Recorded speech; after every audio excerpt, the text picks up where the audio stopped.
CPM నూతన ప్రధాన కార్యదర్శిగా కేరళ మాజీ మంత్రి ఎంఏ బేబీ ఎన్నికయ్యారు. తమిళనాడులోని మదురైలో జరిగిన సిపిఎం 24వ మహాసభల్లో కొత్త సారథిని ఎన్నుకున్నారు.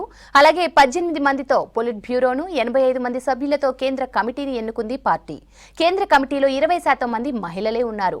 గతేడాది సీతారాం ఏచూరి మరణించడంతో ప్రధాన కార్యదర్శి పదవి ఖాళీ అయింది.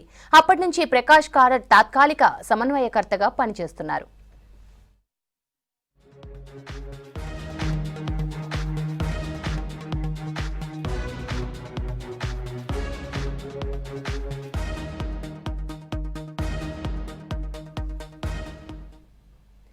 సిపిఎం కొత్త ప్రధాన కార్యదర్శి ఎంఏ బేబీ స్వస్థలం కేరళలోని ప్రాక్కులం.